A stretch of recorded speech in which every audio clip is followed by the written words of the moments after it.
জীবনের সবচেয়ে মৌলিক অধিকার, কিন্তু যখন সেই শ্বাসই হয়ে ওঠে কষ্টের, তখন মানুষ খোঁজে আশ্রয়। এমন এক আশ্রয়ের নাম জাতীয় বক্ষব্যাধি ইনস্টিটিউট ও হাসপাতাল।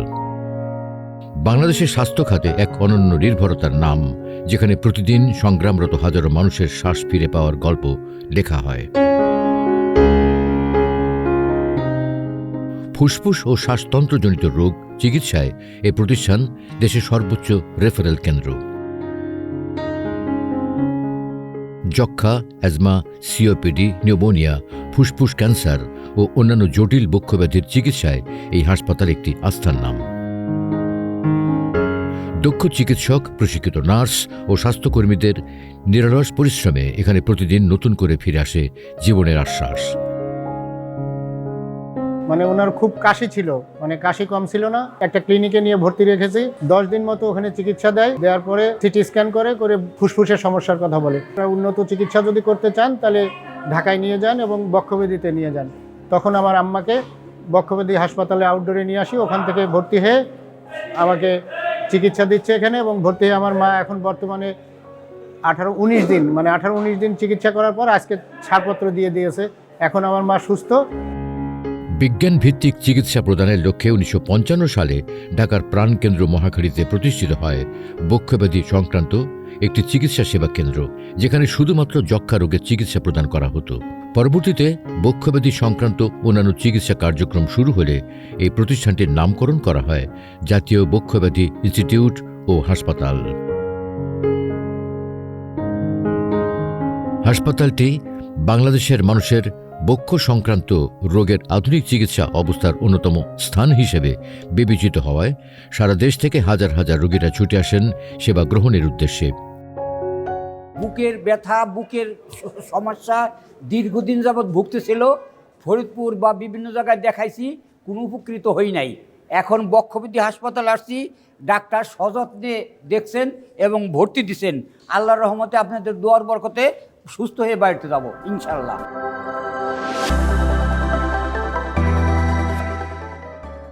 এখানে রয়েছে আউটডোর ভিত্তিক সেবার ব্যবস্থা। একজন রোগী দূর দূরান্ত থেকে এসে 10 টাকার একটি টিকিট সংগ্রহ করে তিনি একজন বক্ষব্যাধি বিশেষজ্ঞকে দেখাতে পারেন। প্রাথমিক অবস্থায় চিকিৎসক রোগীর ইতিহাস ও রোগের কথা শুনে তাকে পরবর্তী চিকিৎসার জন্য পরামর্শ প্রদান করেন।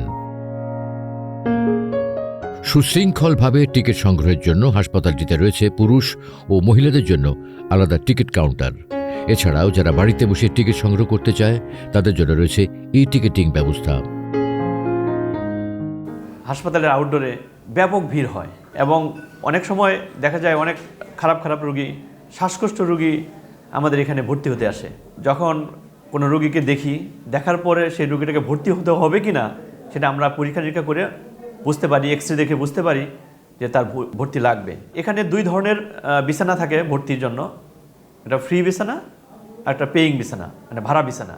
একটা রোগী যদি খুব গরিব হয় তাহলে তাকে আমরা ফ্রি বিছানায় ভর্তি দেই, আর যদি কেউ যার এবিলিটি আছে যে এই খরচ বেয়ার করতে পারবে তাকে আমরা পেইং বেডে ভর্তি দেই। হাসপাতালটিতে আগত রোগীদের মধ্যে প্রায় 10 থেকে 30% রোগীর অবস্থা থাকে জটিল। অনেকের সার্জারি করার প্রয়োজন পড়ে। সেই সমস্ত রোগীদের জন্য প্রতিষ্ঠানটির নিচতলায় আউটডোর বিভাগে একজন বিশেষজ্ঞ সার্জনের তত্ত্বাবধানে রোগীদেরকে চিকিৎসার আওতায় আনা হয়।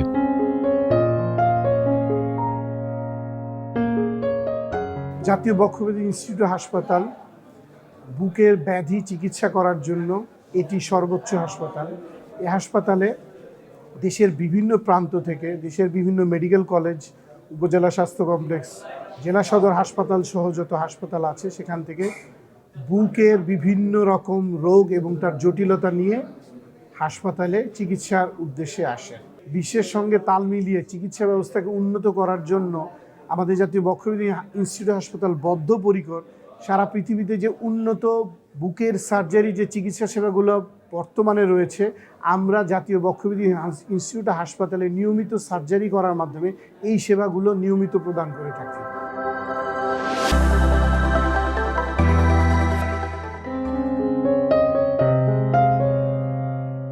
অনেক রোগীরা আসেন মারাত্মক ঝুঁকি নিয়ে। তাদের চিকিৎসার জন্য রয়েছে জরুরি বিভাগ।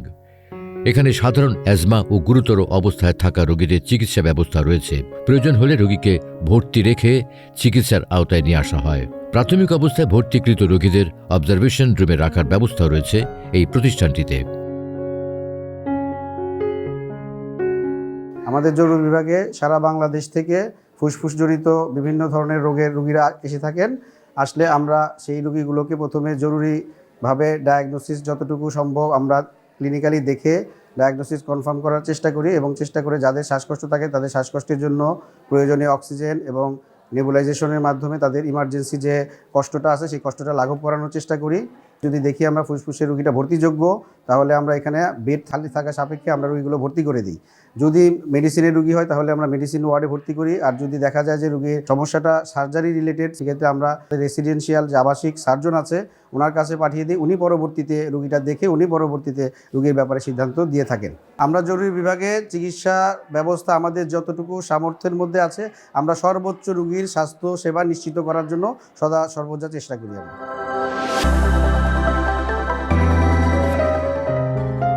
এই হাসপাতালের আউটডোর বিভাগে রয়েছে একটি ডিওটিএস সেন্টার। এখানে যক্ষ্মা রোগীদের দীর্ঘমেয়াদী চিকিৎসার সকল ধরনের ঔষধ বিনামূল্যে প্রদান করা হয়। পাশাপাশি রোগীদের ঔষধ সেবনের নিয়ম ও পরামর্শ প্রদান করা হয়ে থাকে। 3 সপ্তাহের বেশি যদি কারো কাশি হয় তাহলে অবশ্যই তাকে কফ পরীক্ষা করে জেনে নেওয়া উচিত তিনি যক্ষ্মার কোনো জীবাণু দ্বারা আক্রান্ত কিনা। জাতীয় বক্ষব্যাধি ইনস্টিটিউট হাসপাতাল হচ্ছে একটি বিশেষায়িত হাসপাতাল যেখানে যক্ষ্মার নির্ণয় করা হয় এবং এখানে চিকিৎসা হয়। শুধু তাই না, যক্ষ্মার চিকিৎসার সমস্ত সুযোগ হসপিটালে ভর্তি সহ রোগীদেরকে চিকিৎসা সব কিছুই এখানে দেওয়ার সুযোগ আছে।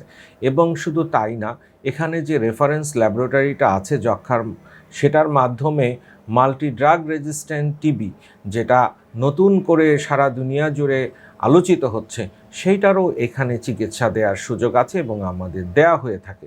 তার জন্য আলাদা ওয়ার্ড আছে এবং আলাদাভাবে সেটার চিকিৎসা দেওয়া হয়ে থাকে। সো বক্ষব্যাধি হাসপাতালে যক্ষ্মার এবং টিবি, পালমোনারি টিবি এবং একই সাথে এমডিআর টিবি সব ধরনের চিকিৎসার সুযোগ আছে। তো এখানে আসলে বিনামূল্যে সেটার ওষুধ সরকার থেকে এবং হসপিটাল থেকে সরবরাহ করা হয়।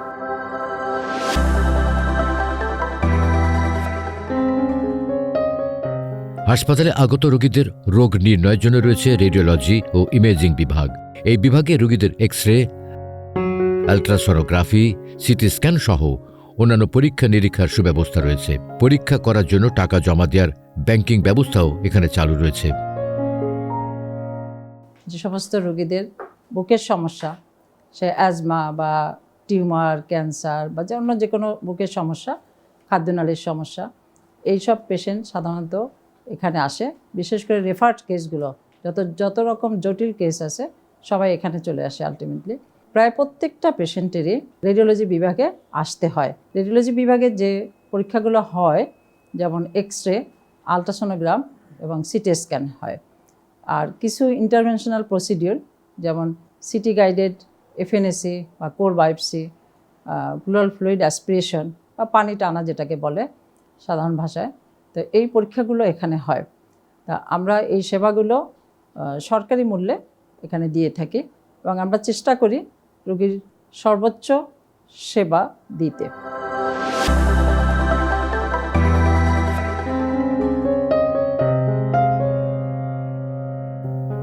এছাড়াও রক্ত, কফ, এফএনসি ও ডোপ পরীক্ষার জন্য রয়েছে প্যাথোলজি বিভাগ, মাইক্রোবায়োলজি বিভাগ।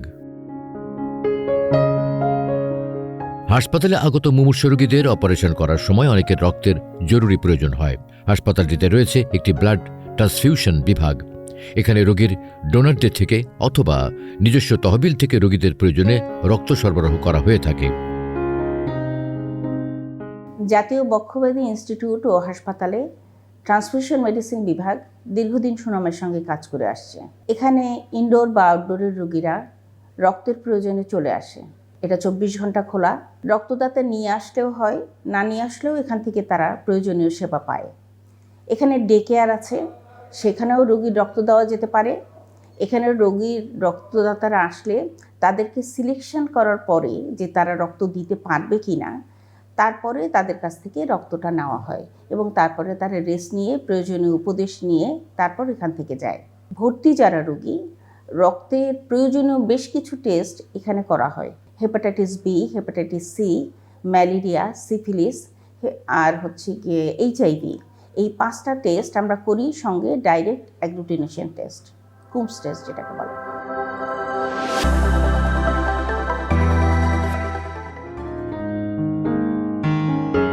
বর্তমানে 870 বেডের এই হাসপাতালটিতে রয়েছে 14টি বিভিন্ন ওয়ার্ড ও নবনির্মিত ভবনে বেশ কিছু কেবিন। সিঙ্গেল ও ডাবল 2 ধরনের এই কেবিন ও ওয়ার্ডগুলোতে স্বাচ্ছন্দ্যে রোগীরা থেকে চিকিৎসা সেবা গ্রহণ করছে।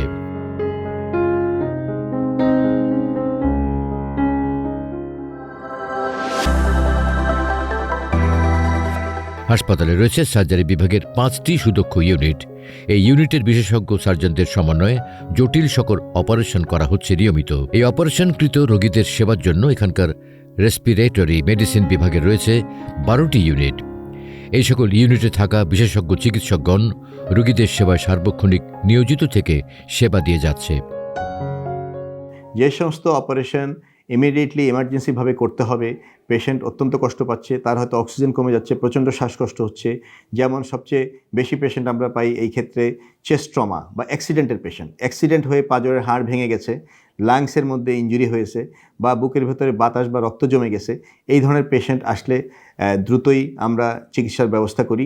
এই ফ্যাসিলিটি আমাদের এই হাসপাতালে রয়েছে। এছাড়া হঠাৎ করে কোনো পেশেন্টের বুকে পানি জমে গেল, বাতাস জমে গেল, পুঁজ জমে গেল, প্রচণ্ড শ্বাসকষ্ট হচ্ছে, এখানে চলে আসলে জরুরি বিভাগ 24 ঘন্টা খোলা আছে।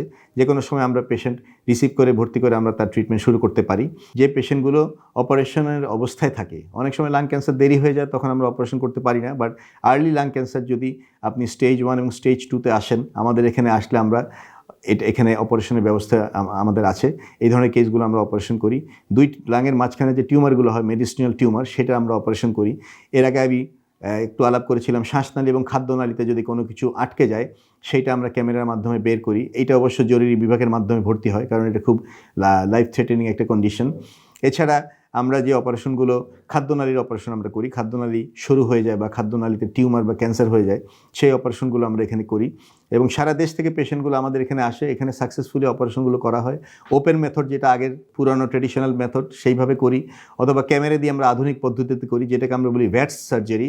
ভ্যাটস সার্জারি আমাদের এখানে করা হয় এবং ভ্যাটস সার্জারি আনুষঙ্গিক যত রকমের অ্যাপারেটাস সব কিছু আমাদের সাপ্লাই আছে। ভবিষ্যতে আমরা আরও আধুনিক রোবোটিক সার্জারি এখানে শুরু করব বলে আশা রাখছি।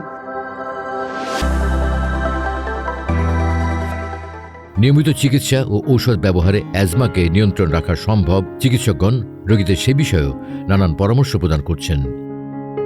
হাঁচি, কাশি এবং বাসি এ হলো অ্যাজমার প্রাথমিক একটা লক্ষণ। আমরা যখন অ্যাজমা নিশ্চিত হই যে অ্যাজমা হয়েছে, তখন ট্রিটমেন্টের প্রশ্ন আসে। আসলে ট্রিটমেন্ট যদি প্রথমে জিজ্ঞেস করেন কি ভালো হয়, না, এটা নিয়ন্ত্রণযোগ্য একটি রোগ। একজন স্বাভাবিক অ্যাজমা রোগী আসলো, তাকে আমরা সালবিটামল ইনহেলারটা দিয়ে থাকি। সালবিটামল ইনহেলার দেওয়ার উদ্দেশ্য হলো ওনার যখন সমস্যা হবে, যখন কাশি হবে, যখন হাঁচি হবে, যখন শ্বাসকষ্ট হবে, তখন ইনহেলারটা 2 চাপ নেবে, তাৎক্ষণিকভাবে সে ভালো হয়ে যাবে। এটা হলো প্রথম ধাপে। আর দ্বিতীয় ধাপে আমরা তখন কিন্তু স্টেরয়েড ইনহেলার দিয়ে থাকি, সাথে সালবিটামলও থাকে। থার্ড স্টেপে আমরা যখন আসি, তখন আমরা অনেক ক্ষেত্রে খুব সিভিয়ার ফর্মে যখন আসে, সিভিয়ার অ্যাজমা নিয়ে, তখন আমরা স্টেরয়েড ওরালিও দেওয়ার প্রেসক্রাইব করে থাকি। অনেকেই ভুল করে বসেন যে স্টেরয়েডটা খেলে ভালো লাগে, এটা সারা জীবন খাচ্ছেন। এটা একটা ভুল ধারণা, এবং এতে কিন্তু কিডনি থেকে শুরু করে, লিভার থেকে শুরু করে, লাংস থেকে শুরু করে বিভিন্ন জায়গায় ক্ষতি হতে পারে। সেই জন্য স্টেরয়েডের কিন্তু একটা মাত্রা আছে, যে আমরা 7 দিন বা 14 দিন আমরা প্রেসক্রাইব করে থাকি। ডাক্তারের পরামর্শ মোতাবেক স্টেরয়েডটা সেবন করা উচিত। তো কাজেই আমাদের যে ধারণাটা নেওয়া দরকার পরিষ্কারভাবে, যে অ্যাজমা হলে এর চিকিৎসা আছে, এবং অ্যাজমা ভালো না হলেও এটা নিয়ন্ত্রণযোগ্য রোগ, এবং এটা নিয়ন্ত্রণ করতে পারলে সারা জীবন আপনি ভালো থাকবেন।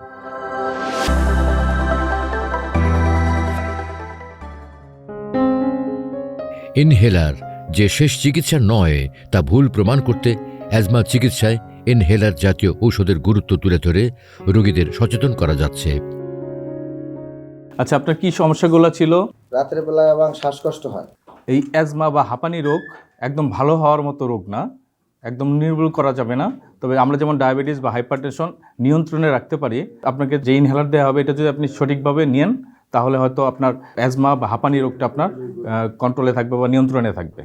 তো অ্যাজমা বা হাঁপানি রোগ আমাদের এমন একটা রোগ যেটা শ্বাসতন্ত্রের একটি সমস্যা, সাধারণত কাশি, শ্বাসকষ্ট এবং কি বুকে চাপ চাপ অনুভব করা এবং শব্দ হওয়া, বুকে আওয়াজ হওয়া। সাধারণত আমরা স্পাইরোমেট্রি বা বিভিন্ন ধরনের পরীক্ষার মাধ্যমে আমরা এই রোগটা শনাক্ত করি। এই রোগের প্রথম বা প্রাথমিক বা মেইন যে চিকিৎসা সেটা হচ্ছে ইনহেলার। অ্যাজমা আক্রান্ত রোগীরা একসময় নিউমোনিয়া আক্রান্ত হয়ে মারাত্মক ঝুঁকির মধ্যে পড়ে যায়। এই হাসপাতালের মেডিসিন বিশেষজ্ঞ চিকিৎসক দল সেই সকল রোগীদের সেবা প্রদান করছেন। নিউমোনিয়া ফুসফুসের একটি জীবাণুঘটিত অসুস্থতা, যেটা বলেছিলাম যে কোনো বয়সেই যে কোনো মানুষ আক্রান্ত হতে পারে। তো আমরা বাংলাদেশের জাতীয় বক্ষব্যাধি ইনস্টিটিউট হাসপাতালে নিউমোনিয়া রোগের রোগ নির্ণয়, রোগীর চিকিৎসা এবং ফলো আপ থেকে শুরু করে ভবিষ্যতে যে কোনো জটিলতা তৈরি হলে তার সমস্ত ধরনের সমাধান আমাদের বক্ষব্যাধি হাসপাতালে রয়েছে। যারা এখানে সাধারণ নিউমোনিয়া বা জটিল নিউমোনিয়া বা নিউমোনিয়ার যে সমস্ত জটিলতাগুলো আছে, বা যদি কোনো রোগীর আইসিইউর সাপোর্ট লাগে, রেসপিরেটরি কেয়ার ইউনিট আরসিইউর সাপোর্ট লাগে, সেই ধরনের সমস্ত সুযোগ সুবিধাগুলো আমরা রয়েছে। নিউমোনিয়া সংক্রান্ত যে কোনো সমস্যার সমাধানের জন্য আমরা সর্বদা প্রস্তুত, ইনশাআল্লাহ।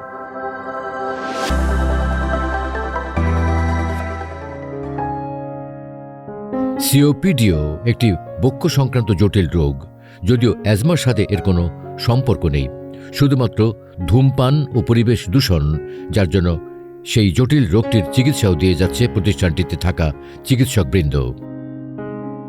সিওপিডি অর্থাৎ ক্রনিক অবস্ট্রাকটিভ পালমোনারি ডিজিজ একটি মারাত্মক রোগ। আমরা জানি যে বিশ্বে যত রোগে মানুষ মারা যায় তার মধ্যে এটা হলো তৃতীয় বৃহত্তম রোগ। আমাদের মতো উন্নয়নশীল দেশেও বর্তমানে ব্যাপক হারে এই রোগটি দেখা দিচ্ছে এবং এর মূল কারণ কিন্তু বায়ু দূষণ, ধূমপান এবং আমরা বলছি যে আমাদের মা বোনেরা যে লাকড়ি ব্যবহার করেন তার ধোঁয়া থেকে সিওপিডি হতে পারে। সুতরাং এই রোগটা কিন্তু প্রতিরোধযোগ্য। কিন্তু রোগটা যদি হয়েই যায়, যে লক্ষণগুলি সম্বন্ধে বললাম, যেরকম কাশি, শ্বাসকষ্ট, বুকে চাপ চাপ অনুভব হওয়া, হাঁটলে হয়রান লাগা, এই ধরনের লক্ষণ যদি থাকে তাহলে আপনি আপনার নিকটবর্তী ডাক্তারের পরামর্শ নিন এবং কোনো কারণে আপনাদের যদি আরও আশ্বস্ত হতে চান তাহলে আমাদের বক্ষব্যাধিতে যোগাযোগ করুন। এখানে আমরা এই রোগের ডায়াগনোসিস সহ যে আধুনিকতম যে চিকিৎসা রয়েছে সেই ব্যাপারে আপনাদের আমরা সাহায্য করতে পারবো এবং জাতীয় বক্ষব্যাধি দ্বার আপনাদের জন্য সর্বদা উন্মুক্ত থাকবে। এদেশের অসংখ্য মানুষ শ্বাসকষ্ট, সিওপিডি, ব্রঙ্কাইটিসের মতো জটিল রোগ দিয়ে এই হাসপাতালে আসে মুমূর্ষু অবস্থায়। সেই সকল রোগীদের জীবন বাঁচাতে এই প্রতিষ্ঠানে রয়েছে বিশ্বের সর্বাধুনিক প্রযুক্তি সমৃদ্ধ 2টি আইসিইউ ইউনিট। নবনির্মিত ভবনে 20টি আইসিইউ ইউনিট স্থাপনের কাজ চলমান রয়েছে। এর কার্যক্রম চালু হলে রোগীরা আরও অধিকতর সেবা গ্রহণের সুযোগ পাবে।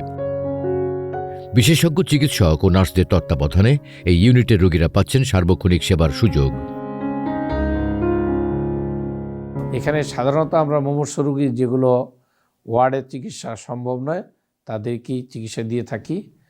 দেশের বিভিন্ন প্রান্ত থেকে রেফার করা খারাপ রোগীগুলো, যেগুলো নিজেরা শ্বাস নিতে পারে না বা শ্বাসের ক্রিয়া বন্ধ হয়ে যায় বা রেসপিরেটরি ফেলিওর বলি আমরা যেটা ফুসফুস কাজ করতে পারে না, ঠিকমতো অক্সিজেন নিতে পারে না, এই ধরনের মুমূর্ষু রোগীগুলোকে আমরা আইসিইউতে চিকিৎসা দিয়ে থাকি। আমাদের এই আইসিইউতে যে ধরনের রোগীগুলো আসে সেই হিসাবে আসলে আমাদের ডাক্তারের অপ্রতুলতা আছে। তারপরে আমরা ইনশাল্লাহ আল্লাহর রহমতে যথেষ্ট সফলতার সাথে এদেরকে চিকিৎসা দিয়ে যাচ্ছি এবং বাংলাদেশের অন্যান্য আইসিইউর তুলনায় খুব খারাপ রোগী আমাদের এখানে ভর্তি হয়, কিন্তু আমাদের টার্নওভার রেট আলহামদুলিল্লাহ অনেক।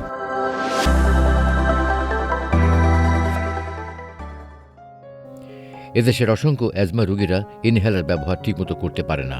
তাদেরকে ইনহেলার ব্যবহারের বিভিন্ন টেকনিক চিকিৎসকগণ বুঝিয়ে দেন।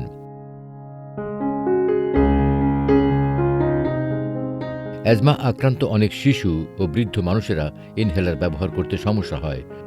তাদের জন্য স্পেসারের মাধ্যমে ইনহেলার করার নিয়ম ও পরামর্শ দিয়ে থাকেন হাসপাতালের চিকিৎসকবৃন্দ। আমরা তো আপনাকে চিকিৎসা দিয়েছিলাম, তা আপনি এখন কেমন আছেন? আমি স্যার চিকিৎসা নেওয়ার পরে শুরুতে ভালোই ছিলাম, তো স্যার রিসেন্ট আমি আবার সেই শ্বাসকষ্ট এবং কাশিটা আমার হচ্ছে স্যার। আচ্ছা, আপনি কি সবগুলো ওষুধ ব্যবহার করতেছেন? বিশেষ করে এই যে আপনার ইনহেলার এবং এটা সুন্দরভাবে ব্যবহার করার জন্য আমরা একটা চোঙ্গার নিয়ম শিখে দিয়েছিলাম, এটি কি ব্যবহার করছেন? হ্যাঁ, আমি শুরুর দিকে স্যার সব চিকিৎসাগুলোই নিতেছিলাম, বাট রিসেন্ট স্যার আমি শুধুমাত্র ট্যাবলেট ক্যাপসুলটা নিতেছি। ইনহেলারটা না নিলে হয় না স্যার, আমি যদি ট্যাবলেট ক্যাপসুলটাই যদি দিতেন স্যার তাহলে হ্যাঁ, আপনার প্রশ্নটা আমি বুঝতে পেরেছি। এই উত্তরটা আরেকটা প্রশ্নের মাধ্যমে উত্তরটা দিতে চাই, যে ধরুন আপনার একটা চোখের সমস্যা হয়েছে, তখন কি আপনাকে মুখে ওষুধ দেয় না চোখে ড্রপ দেওয়া হয়? অবশ্যই চোখে দেওয়া হয়। আবার ধরুন আপনার স্কিনে একটু চামড়া রোগ হয়েছে, তখন তো মলমই দেওয়া হয়, তাই না? জি অবশ্যই স্যার। তাহলে ফুসফুসের যদি আমরা রোগের জন্য ইনহেলার দিই তাহলে তো কোনো দোষ নেই। বিশেষ করে যেটা আপনি দেখেন আমাদের এইখানে শ্বাসনালী থেকে এই বুক পর্যন্ত যেতে কিন্তু একটা বড় রাস্তা আছে। এই পর্যন্ত যেতে হলে আমরা গ্যাস ফর্মে ওষুধটা দিলে সর্বোচ্চ পরিমাণে যেয়ে কাজ করবে। এই কারণে আমরা আসলে ইনহেলারটা দিই। সারা বাংলাদেশের মানুষকেই দেখানোর চেষ্টা করছি কিভাবে সঠিকভাবে ইনহেলার ব্যবহার করতে হয়। এটি হচ্ছে ইনহেলার এবং এটি হচ্ছে স্পেসার। স্পেসারের মুখে এটি দেখতে পাচ্ছি, এটি একটি মাস্ক। এটি বাচ্চাদের ক্ষেত্রে প্রয়োজন হয়, এভাবে আমরা অ্যাটাচ করে নেই। আর যখন বড়দের ক্ষেত্রে এটার প্রয়োজন হয় না। দুটি ক্ষেত্রেই আসলে ব্যবহার একই। প্রথমে হচ্ছে আমরা ইনহেলারটাকে ভালো করে ঝাঁকিয়ে নেব, কারণ ঝাঁকালে ওষুধটা ঠিকমতো মিক্স হবে এবং ভালোভাবে এটা কাজ করতে পারবে। ঝাঁকানোর পরে আমরা ক্যাপটি খুলে নিব এবং এটাকে এইভাবে ইনহেলারের যে পিছনে অংশটি আছে, ফাঁকা অংশটি, এখানে যুক্ত করে দেব। যুক্ত করার পরে আমরা এটা ব্যবহারের জন্য প্রস্তুতি নেব। প্রথমে যেটা করব, আমরা একটা লম্বা করে শ্বাস নিয়ে শ্বাসটা ছেড়ে একটা প্র্যাকটিস করে নিলাম যে আমরা কীভাবে ডিপ ব্রিথ নিব। এরপরে যেটা করব, আমরা এটাকে মুখের কাছে নিব এবং এটিকে একটি চাপ দিব। চাপ দেওয়ার পরে লম্বা করে একটি শ্বাস আমরা বুকের ভিতরে নিব এবং নেওয়ার পরে সেটাকে চেষ্টা করব 10 সেকেন্ড বুকের ভিতরে ধরে রাখার জন্য। এরপরে আমরা ধীরে ধীরে শ্বাসটাকে এই চোঙ্গার ভিতরেই ছেড়ে দিতে ছাড়বো এবং এটার ভিতর থেকে আবার পুনরায় 4 বার শ্বাস নিব এবং ছাড়বো। অর্থাৎ আমরা এক চাপে টোটাল 5 বার শ্বাস এটার ভিতরে দিলাম এবং দিলাম। এই সময় নাক দিয়ে শ্বাস না ছাড়ার জন্য চেষ্টা করব, কারণ আমরা যদি নাক দিয়ে প্রথমে শ্বাসটা ছেড়ে দিই তাহলে কিছু ওষুধ নাক থেকে বেরিয়ে হয়ে যাবে। এরপরে আমরা একটু রেস্ট নিব। প্রথম চাপ তো কমপ্লিট। রেস্ট নেওয়ার পরে আমি একটু স্থির হলাম, এবার আবার মুখের কাছে নিলাম এবং আবার পুনরায় চাপ দিলাম এবং একই পদ্ধতিতে করলাম। সাধারণত স্পেসার ইউজের পরে কুলি না করলেও চলে, তবে আপনারা চাইলে কুলিও করতে পারেন। এভাবে ব্যবহার করলে আপনারা পাবেন 100% কার্যকারিতা, আর বারবার হসপিটাল আসার প্রয়োজন হবে না।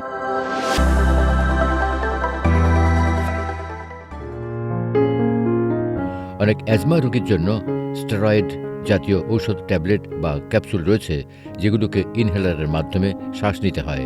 সেই টেকনিকও এই হাসপাতালের ডাক্তাররা রোগীদের বুঝিয়ে বলেন। এটাকে আমরা ডিপিআই বা ড্রাই পাউডার ইনহেলার বলে চিনি। এটা ফুসফুস যন্ত্রে সরাসরি ওষুধ পৌঁছানোর জন্য এক ধরনের ডিভাইস। এই ধরনের ডিভাইসের মাধ্যমে সাধারণত ফুসফুসের প্রদাহজনিত যে সমস্যাগুলা, যেমন অ্যাজমা, সিওপিডি, এই ধরনের রোগের চিকিৎসায় ব্যবহৃত হয় এবং ডিপিআই ব্যবহারের মাধ্যমে আমরা এই ধরনের রোগগুলোর নিয়ন্ত্রণে নিয়ে আসার জন্য ব্যবহার করে থাকি। তো ডিপিআই ব্যবহারের ক্ষেত্রে ডিপিআই একটি ডিভাইস। এই ডিভাইসের প্রথমে ক্যাপটি আমাদের খুলে নিতে হবে। খুলে নেওয়ার পর এই ক্যাপসুলের পাতা থেকে একটি ক্যাপসুল আমরা খুলে নিব এবং এইটা এই ডিভাইসের ভিতরে প্রবেশ করাবো। এরপর এটার মুখটা আমরা বন্ধ করে দিব এবং পাশের যে নীল বাটন দুটো আছে চাপ দিব। প্রথমে আমাদেরকে একটি বড় শ্বাস নিয়ে শ্বাস ছেড়ে বুক খালি করে নিতে হবে। এরপর ডিভাইসটির সাথে আমাদের ঠোঁট এমনভাবে লাগানো হবে যেন কোনো গ্যাপ না থাকে। এরপর আমরা একটি বড় লম্বা শ্বাসের মাধ্যমে এই ওষুধের কণাগুলো ফুসফুসে প্রবেশ করাবো।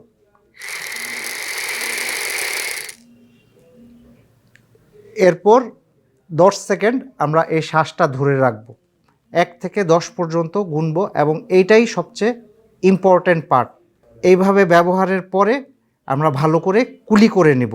তো ডিপিআই ব্যবহারের সুবিধা হচ্ছে এটার মাধ্যমে আমরা অ্যাজমা, সিওপিডি এই ধরনের রোগ নিয়ন্ত্রণে রাখতে পারবো, কিন্তু ইমার্জেন্সি সিচুয়েশনে ডিপিআই ব্যবহার করা যাবে না। সেক্ষেত্রে অন্য ইনহেলার টেকনিক যেগুলো আছে সেগুলো ব্যবহার করতে হবে।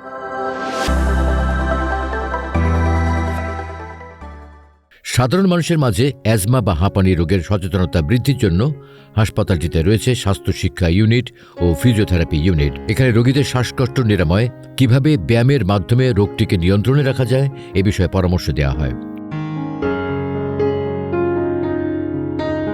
আপনার অ্যাজমা নিয়ন্ত্রণে ওষুধ খুবই গুরুত্বপূর্ণ, কিন্তু তার পাশাপাশি কিছু পরিবেশগত এবং ব্যক্তিগত বিষয় মেনে চললে আপনার অ্যাজমা সম্পূর্ণভাবে নিয়ন্ত্রণ রাখা সম্ভব। প্রথমত, কিছু ট্রিগার ফ্যাক্টর আছে, সেই ট্রিগার ফ্যাক্টরগুলো এড়িয়ে চলা খুবই গুরুত্বপূর্ণ। যেমন কারো কারো ক্ষেত্রে ধুলোবালিতে বা ঠান্ডা লাগলে তার কিন্তু অ্যাজমার অ্যাটাক বেড়ে যায়। তো সেই ক্ষেত্রে আপনি ধুলোবালি এবং এই ঠান্ডা বাতাস, ঠান্ডা এড়িয়ে চলবেন।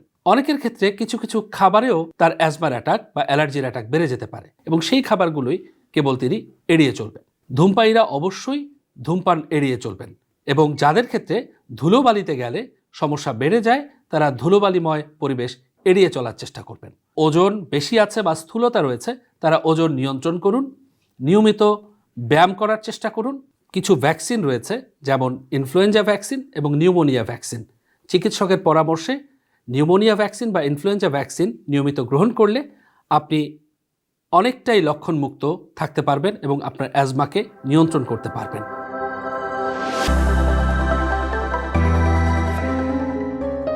এখানে অ্যাজমা পরীক্ষার জন্য রয়েছে স্পাইরোমেট্রি বিভাগ।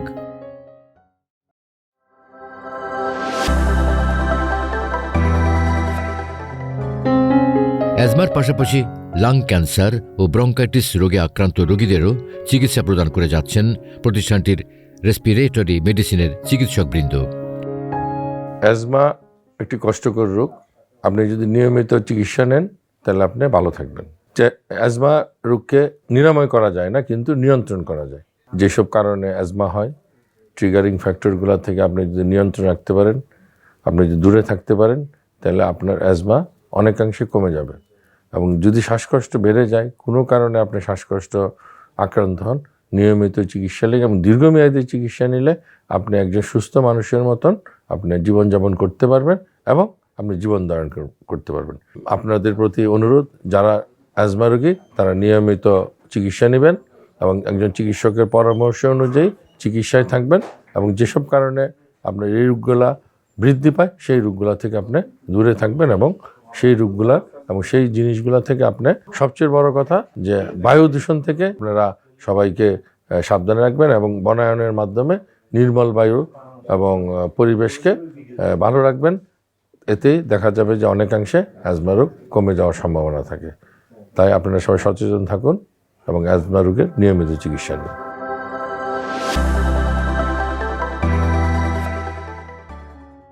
ঘুম মানুষের প্রশান্তি বৃদ্ধি করে। সেই ঘুমের ব্যাঘাত হলে সাধারণ মানুষের শারীরিক বিভিন্ন জটিলতার প্রভাব বিস্তার লাভ করে। শ্বাসকষ্টের কারণে হঠাৎ করে ঘুম ভেঙে যাওয়া একটি রোগ, আর এই রোগটির জন্য হাসপাতালে রয়েছে স্লিপ অ্যাপনিয়া একটি ইউনিট। এখানে রোগীর কী কারণে ঘুমের সমস্যা হচ্ছে সেই বিষয়গুলো নির্ণয় করে চিকিৎসা দেওয়া হয়। কোভিডের মধ্যে আমরা যেরকম অ্যাজমা, সিওপিডি, টিউবারকুলোসিস এবং আইএলডির মতো জটিল রোগের চিকিৎসা করে থাকি, অবস্ট্রাকটিভ স্লিপ অ্যাপনিয়া বা স্লিপ অ্যাপনিয়া সিনড্রোম এরকম একটা জটিল সমস্যা। আমরা জাতীয় বক্ষব্যাধি ইনস্টিটিউট হাসপাতালে এই রোগের নির্ণয় এবং রোগের চিকিৎসার যথাযথ ব্যবস্থা করে থাকি। প্রতি সপ্তাহে আমরা 4টা রোগীকে সেবা দিয়ে থাকি। যারা এই রোগের ভোগার ঝুঁকি আছে এবং যাদের মধ্যে এই উপসর্গ আছে তাদেরকে দ্রুত এই রোগ নির্ণয়ের প্রক্রিয়ার মধ্যে এনে স্লিপ স্টাডি করে যথাযথ চিকিৎসার ব্যবস্থা করলে আমরা এই রোগ থেকে, অবশ্যই স্লিপ অ্যাপনিয়া রোগীদের রোগ নির্ণয় এবং চিকিৎসার যথাযথ ব্যবস্থা আছে। আপনারা সকলে যে কোনো সময় আমাদের বহির্বিভাগে এসে এই রোগের সমস্যার কথা বলে এই রোগের চিকিৎসার আওতায় আসবেন। সবাইকে আমরা এই বক্ষ সংক্রান্ত রোগগুলো চিকিৎসায় প্রতিষ্ঠানটির একাডেমিক বিভাগে অ্যাজমা বিষয়ক বিশ্বের আধুনিক সব ধরনের তথ্য উপাত্ত পেয়ে গবেষণা করে শিক্ষানবিশরা সমৃদ্ধ হচ্ছে রোগটির চিকিৎসায়। এখান থেকে আগামীর বক্ষ বিষয়ক চিকিৎসক তৈরি হয়ে দেশের প্রান্তিক মানুষের সেবায় অবদান রাখবে। বক্ষব্যাধি বিষয়ের রোগের চিকিৎসার পাশাপাশি এখানে পোস্ট গ্র্যাজুয়েট ডাক্তারদের বিভিন্ন রকম কোর্স চালু আছে। এখানে বর্তমানে প্রায় 100 জন স্টুডেন্ট, পোস্ট গ্র্যাজুয়েট স্টুডেন্ট বর্তমানে পড়াশোনা করছে। বক্ষব্যাধি বিষয়ে যে চিকিৎসকদের সংকট, এই সংকট উত্তরণে এখানকার পোস্ট গ্র্যাজুয়েট কোর্সগুলো আমাদের দেশের বক্ষব্যাধি চিকিৎসায় গুরুত্বপূর্ণ ভূমিকা পালন করছে। এবং চিকিৎসার এডুকেশনের জন্য যে সামগ্রীগুলো দরকার এগুলো সব চালু আছে। এখানে সব কিছু আমূল পরিবর্তন হয়েছে। এখানে শিক্ষার পরিবেশ আগের চেয়ে অনেক বেশি উন্নত হয়েছে। সুতরাং আমরা বলতে পারি বক্ষব্যাধি হাসপাতাল শুধুমাত্র চিকিৎসার পাশাপাশি একাডেমিক কার্যক্রমেও এবং দেশের চিকিৎসার পোস্ট গ্র্যাজুয়েশন চিকিৎসায় এটা গুরুত্বপূর্ণ ভূমিকা পালন করছে।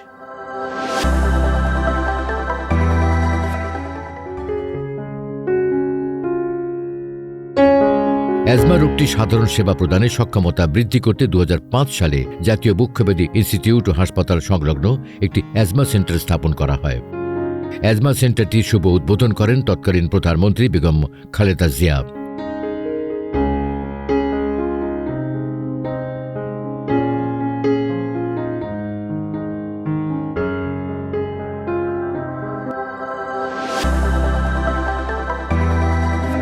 দীর্ঘ বছরের এই প্রতিষ্ঠানটি বক্ষ সংক্রান্ত চিকিৎসায় বর্তমানে এশিয়া মহাদেশের মডেল হিসেবে কাজ করে যাচ্ছে। যেহেতু এই রোগটি পরিবেশ দূষণ, বায়ু দূষণ, অপরিষ্কার অপরিচ্ছন্ন থেকে বৃদ্ধি পায়, আর সে কারণেই প্রতিষ্ঠানটির বর্তমান পরিচালক মহোদয় হাসপাতালের ভেতরে বেশ কিছু বাগান তৈরি করেছেন, যাতে শ্বাস নিতে আসা রোগীরা যেন প্রাকৃতিক পরিবেশ দেখে মুগ্ধ হয়, পাশাপাশি দীর্ঘমেয়াদী এই রোগটি চিকিৎসা করতে আসা রোগীর অভিভাবকেরা যেন একটি স্বস্তির পরশ পেতে পারে। শুধু চিকিৎসাই নয়, এই প্রতিষ্ঠান গবেষণা ও প্রশিক্ষণের এক গুরুত্বপূর্ণ কেন্দ্র। এখানে তৈরি হচ্ছেন দেশের ভবিষ্যৎ বক্ষব্যাধি বিশেষজ্ঞ চিকিৎসকের অক্লান্ত পরিশ্রম, পেশাদারিত্ব আর মানবিকতার এক অনন্য মেলবন্ধনে চিকিৎসক, নার্স ও কর্মীরা দিনরাত মানুষের পাশে থাকেন। মানব সেবার মহান ব্রতে এই প্রতিষ্ঠান আজও প্রতিদিন লড়ছে, প্রতিদিন নিঃশ্বাসকে বাঁচিয়ে রাখার জন্য। বাংলাদেশের একটি অন্যতম প্রাচীন হাসপাতাল, যেটি 1955 সালে টিবি হাসপাতাল হিসাবে যাত্রা শুরু করে।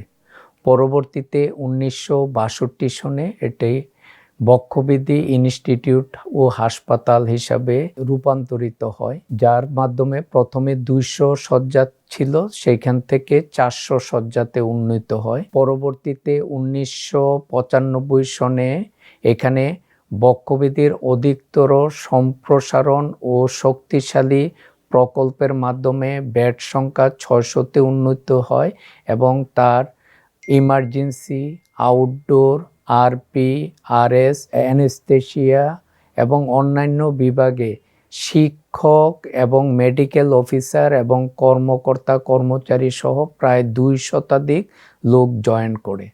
পরবর্তীতে 2004 সনে আমাদের জাতীয় অ্যাজমা সেন্টার, সেটার ভিত্তিপ্রস্তর স্থাপন করে তৎকালীন প্রধানমন্ত্রী বেগম খালেদা জিয়া, এবং সেটির ভিত্তিপ্রস্তরের পরে প্রায় 70টি আসন সংখ্যা বৃদ্ধি পায়। প্রথমে 4 তলা, তারপরে 5 তলা, তারপরে 10ম তলা পর্যন্ত ভবনের কাজ শেষ হয়। 6ষ্ঠ তলাতে সিঙ্গেল এবং ডাবল বেডের মাধ্যমে 40টা আসন সংখ্যা রেখেছি, এবং এইখানে আগে অতীতে দেখা যেত যে যারা একটু অ্যাফুলেন্ট এবং যারা একটু উচ্চ শ্রেণীর তারা বক্ষব্যাধি হাসপাতালকে অ্যাভয়েড করত, এবং আমরা মনে করি যে এই কেবিন শুরু হওয়ার মাধ্যমে এখানে অনেক রুগীরা আসবে যারা আগে অতীতে বাইরে চিকিৎসা নিত, দেশের বাইরে চিকিৎসা নিত, সেই ক্ষেত্রে এইখানে তারা এসে চিকিৎসা নিতে পারবে।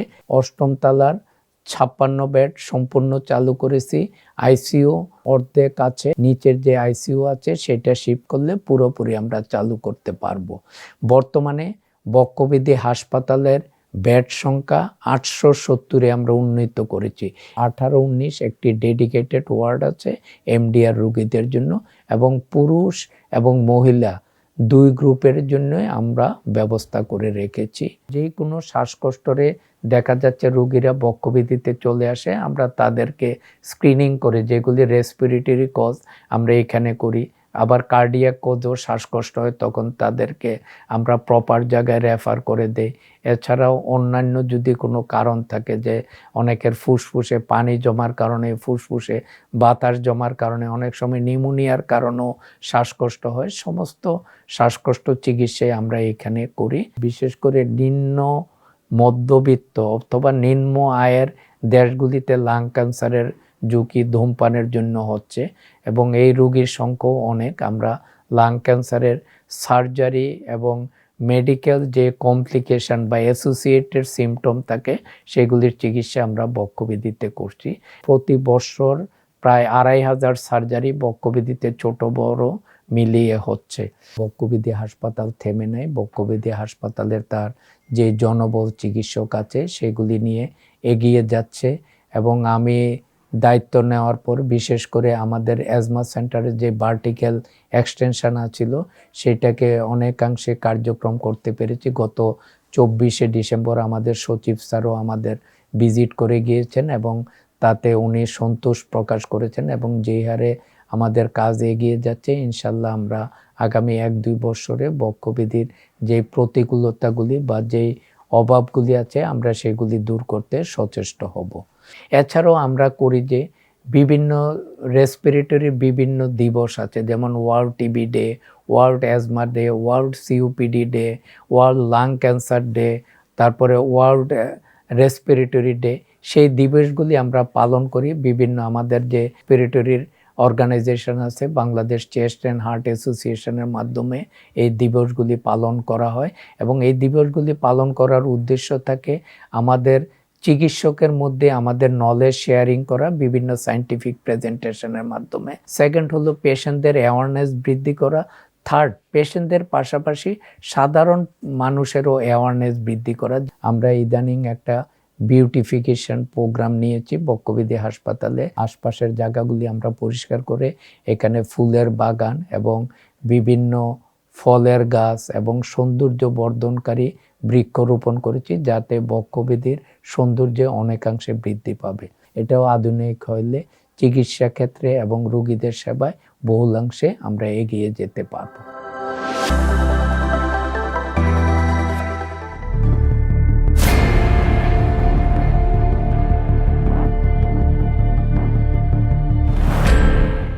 আচ্ছা, আপনার কি সমস্যা বলেন তো? বেশ কিছুদিন ধরে আমি ঠান্ডা কাশি গলা ব্যথায় ভুগতেছি, খুব কষ্ট পাইতেছি। তা আপনার সমস্যা যেগুলো আমি শুনলাম এবং রিপোর্টগুলো দেখলাম তাতে খুব বেশি বড় সমস্যা মনে হচ্ছে না। হ্যাঁ,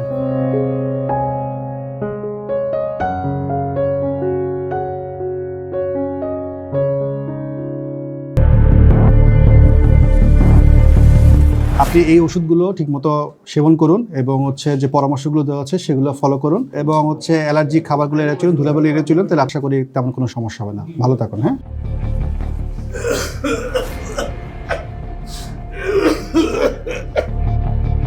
আপনার কি সমস্যা বলুন তো? স্যার, এই কতদিন ধরে কাশিটা খুব বেড়ে গেছে স্যার। কাশতে কাশতে একেবারে অস্থির হয়ে যায় স্যার। মাঝে মধ্যে স্যার দমটা নিতে আমার একটা জানটা বেরিয়ে যায়। একটু এভাবে রাখুন। ঠিক আছে, সুন্দর। এবার বড় করে নিঃশ্বাস নিন এবং ছাড়ুন। এই যে আমাকে দেখুন, এবার শ্বাস নিবেন এবং ছাড়ুন। হ্যাঁ, বড় করে শ্বাস।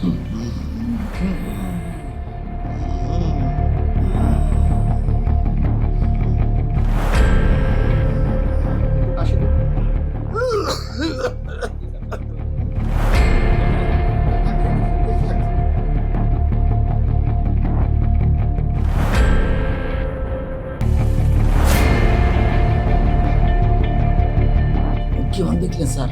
আমার কি খুব বড় ধরনের কিছু হয়েছে? না না না, ভয় পাবেন না, তেমন বড় ধরনের সমস্যা মনে হচ্ছে না। তারপর আমরা একটু চেক আপের জন্য আপনাকে এই 2টি পরীক্ষা লিখে দিলাম। পরীক্ষাগুলো করে এই যে 2টি পরীক্ষা লিখে দিলাম, জি স্যার, এটা একটু কষ্ট করে নিয়ে আসবেন। স্যার বাইরে যাওয়া করা না না, বাইরে যাওয়ার প্রয়োজন না। এই সমস্ত পরীক্ষায় সুলভ মূল্যে আমাদের এই হসপিটালে হচ্ছে, বক্ষব্যাধি হসপিটালে। আপনি একটু কষ্ট করে পরীক্ষাগুলো করে রিপোর্ট নিয়ে চলে আসবেন। জি স্যার, আমি এখনই স্যার বের করে নিয়ে আসতেছি স্যার।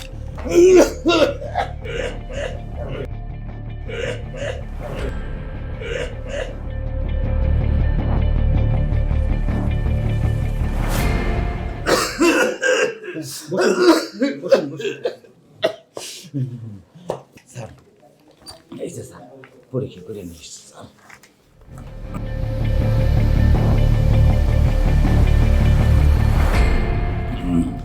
আচ্ছা, আমি আপনার তো শারীরিক পরীক্ষা করলাম, এখন আবার এক্সরেও করলাম, রক্ত পরীক্ষাগুলো রিপোর্ট দেখলাম, সবগুলো রিপোর্ট দেখে খুব বড় ধরনের সিরিয়াস কিছু মনে হচ্ছে না, হ্যাঁ, কিন্তু একটু সমস্যা আমরা এক্সিট দেখছি। সাধারণত আমরা কিছু কিছু সমস্যায় দেখে থাকি। আচ্ছা, আপনি কি ধূমপান করেন? আগে করতেন কি? স্যার আগে স্যার খুব করতাম, এখন স্যার এই একটা দুইটা স্যার করে। আচ্ছা আচ্ছা, ধূমপান আসলে করা যাবে না। আপনার ফুসফুসে এখন যে কন্ডিশন আছে তাতে ধূমপান করলে ওষুধগুলো কাজ করবে না।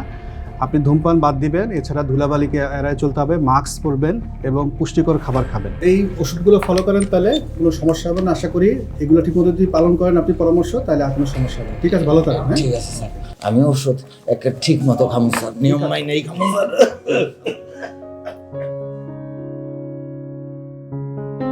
জাতীয় বক্ষব্যাধি ইনস্টিটিউট ও হাসপাতাল শুধু একটি চিকিৎসা কেন্দ্র নয়, এটি আশার ঠিকানা, শ্বাসের নিরাপত্তা